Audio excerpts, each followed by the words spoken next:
अंकिता भंडारी हत्याकांड मामले में नए खुलासे ने बीजेपी को ऐसी दुविधा में डाल दिया है जिससे पार पाना भारतीय जनता पार्टी के लिए मुश्किल सा लग रहा है। क्योंकि आज जो सीएम आवास कूच करने के दौरान राजधानी देहरादून से तस्वीर निकलकर सामने आई, उसने मैसेज दिल्ली तक दिया है कि अंकिता भंडारी हत्याकांड मामले में अब उत्तराखंड चुप बैठने वाला नहीं है।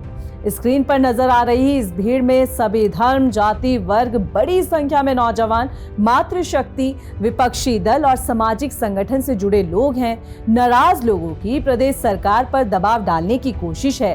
हाथ में पकड़ी तख्ती पर उनके सवाल हैं, पूछ रहे हैं कि अंकिता हत्याकांड मामले में असली दोषी कौन है।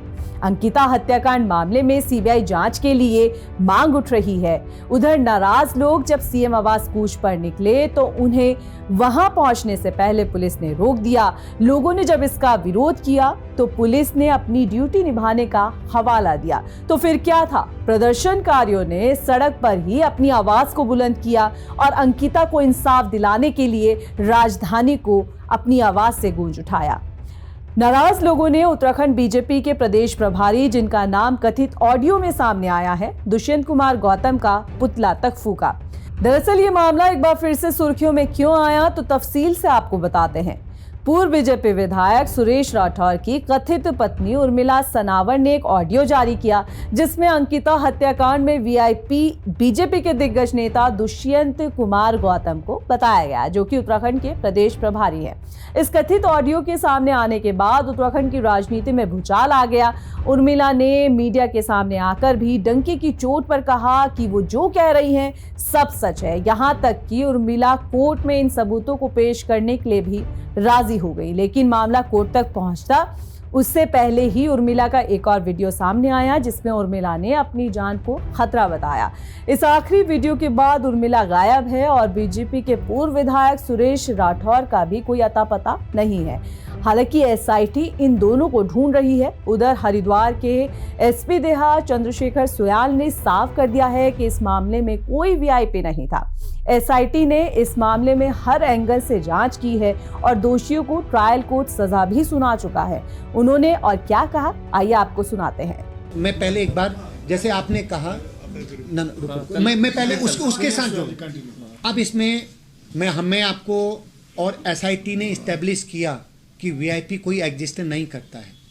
हमारा जो पूरे क्राइम का, मर्डर का मोटिव है कि इस बच्ची के साथ कुछ इमोरल ट्रैफिकिंग के लिए प्रेशराइज किया जा रहा था, इसलिए एक सोची समझी रणनीति के तहत, साजिश के तहत उसका मर्डर कर दिया गया। ये आप सब लोग अवेयर हैं इस बात से। इसी में तीनों कोर्टों ने इसको कंसीडर किया। जो ट्रायल कोर्ट है उसने इसमें सजा दे रखी है। मेरा तथ्य आप तक पहुंच गया।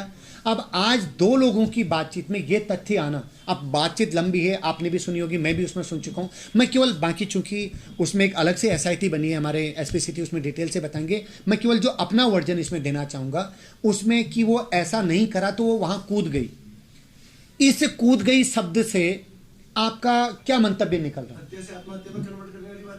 नहीं, और मैं और लोगों से भी चाहूंगा कि आपका क्या मानना है कि ये जो लाइन है, हम एक दो लोगों की कन्वर्जेशन में और सर बात कर रहे हैं, तो उस कन्वर्जेशन के पूरे उसकी रेलिवेंसी आप या तो रेलिवेंट मानेंगे या इररिलेवेंट मानेंगे।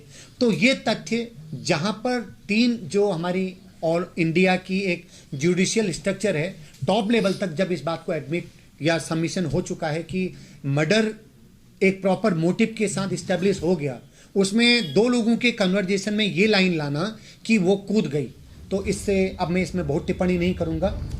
हैरानी होती है अंकिता हत्याकांड मामले को लेकर, जिससे 3 साल गुजर चुके हैं और ट्रायल कोर्ट ने तीनों दोषियों पुलकित, अंकित और सौरभ को आजीवन कारावास की भी सजा सुना दी है। लेकिन हत्याकांड में वीआईपी की गुत्थी आज तक उलझी हुई है। पुलिस वीआईपी से इनकार करती है और तो और भरी विधानसभा में पूर्व कैबिनेट मंत्री प्रेमचंद अग्रवाल हत्याकांड में वीआईपी को कमरा बता देते हैं। वो कहते हैं कि कोई शख्स वीआईपी नहीं था, बल्कि रिजॉर्ट में एक कमरा जो था वो वीआईपी था।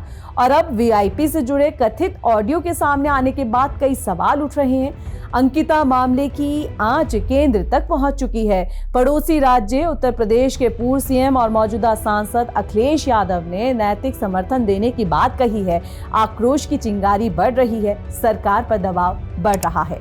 इस रिपोर्ट को लेकर आपका क्या कहना है, आप हमें कमेंट कर सकते हैं। आप देख रहे थे खबर उत्तराखंड और मैं थी आपके साथ रक्षंदा खान। नमस्कार।